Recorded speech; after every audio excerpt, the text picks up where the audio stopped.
La journée d'aujourd'hui, c'est en fait le forum, la deuxième édition du forum de la PME sénégalaise, après une édition qu'on avait faite il y a un an. Donc c'est en fait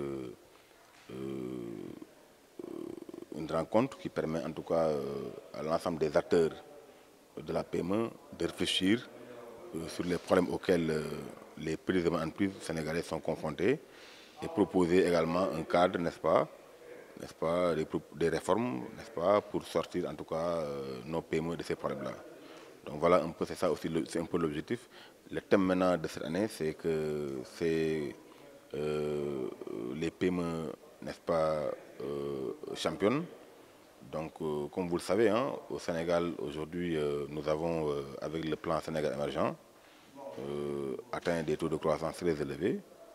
On est depuis 4 ans, 5 ans à des taux de 6%. Et là, on projette en 2018 un taux de croissance de 7,2%. Donc, vraiment, le PSE a fait ses fruits, n'est-ce pas, sur le plan économique. Mais là où le bas blesse, c'est l'inclusion sociale. C'est la raison pour laquelle, dans la formulation du PSE2, on a essayé de voir un peu sur quel levier, n'est-ce pas, on doit agir. Et les paiements ont été donc constatés. On a constaté que identifier les paiements comme étant, n'est-ce pas, un levier essentiel pour que la croissance soit davantage une croissance inclusive. Et ça, même dans tous les pays hein, émergents. Hein. Comme vous le savez, aujourd'hui, donc, les PME peuvent être un levier essentiel, n'est-ce pas, de création de richesse, de création et d'inclusion sociale. Mais quel PME? Il faut des PME championnes. Parce qu'aujourd'hui, les PME que nous avons ont beaucoup de problèmes.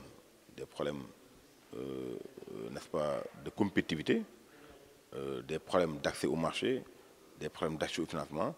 Il faut des PME championnes qui puissent tirer les autres PME. N'est-ce pas? Donc c'est ça un peu. Parce qu'aujourd'hui, si on regarde les marchés publics, nos entreprises, en tout cas le constat c'est que nos PME ne participent pas en tout cas d'une manière en tout cas intéressante au marché public. C'est souvent des entreprises étrangères. Mais non, des PME championnes, si on les accompagne bien, peuvent prendre la place des entreprises étrangères, des firmes multinationales. Donc c'est la raison pour laquelle nous on pense que préparer des PME championnes peuvent permettre de régler ce gap, n'est-ce pas, de participation de nos PME, n'est-ce pas, de nos entreprises à la création de la valeur ajoutée et permettre également de tirer les autres PME, les très petites entreprises, les micro-entreprises et les entreprises informelles à travers tout ce qui est tous les leviers de la passage au marché, hein, comme la sous-traitance, la co-traitance, etc.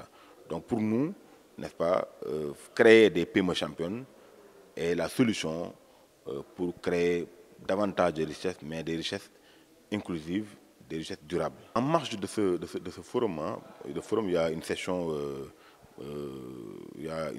qui se passe actuellement, la session plénière sur l'identification de ces PME championnes. Mais à côté de cela, il y a d'autres sessions parallèles, notamment une session sur le pétrole et le gaz, où c'est des nouvelles ressources. Hein. Nous, notre position, c'est que ces nouvelles ressources, comment dirais-je, la mise en œuvre, n'est-ce pas, l'exploitation de ces ressources, on doit penser aux paiements. Donc il s'agira de réfléchir un peu sur comment nos petites entreprises peuvent trouver des opportunités dans, n'est-ce pas, l'exploitation de ces ressources gazières et pétrolières, le pétrole et le gaz. C'est ça un peu, comment les experts vont parler un peu de ces opportunités et comment préparer nos PME à vraiment prendre leur place dans l'exploitation de ces ressources. Ça, c'est un atelier intéressant.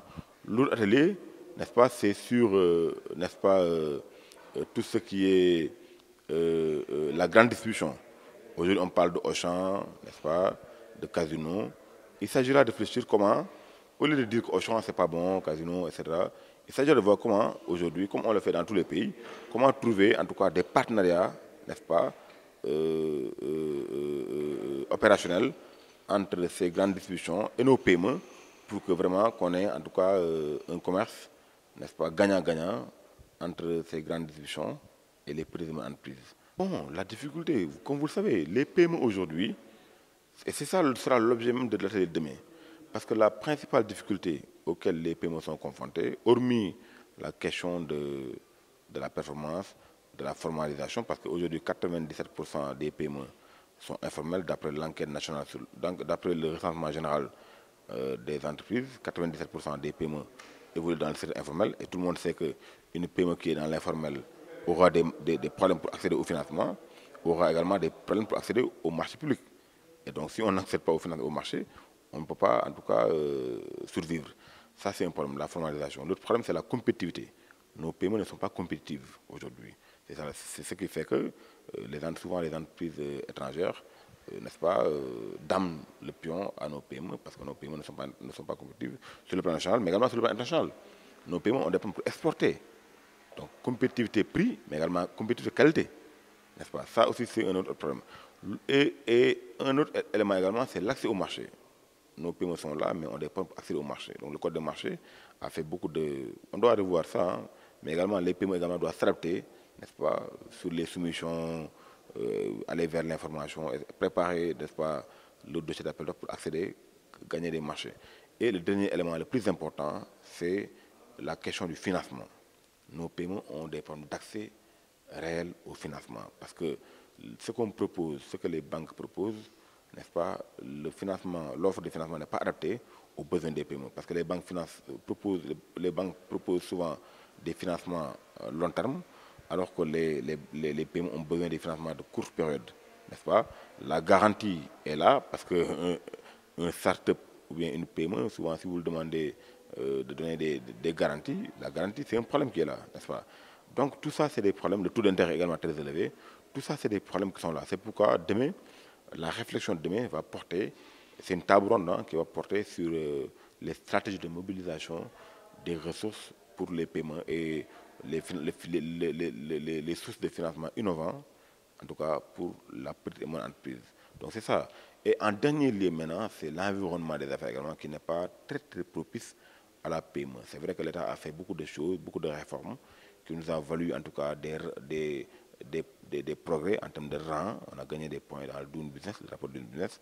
Mais ça, c'est pour les entreprises en général.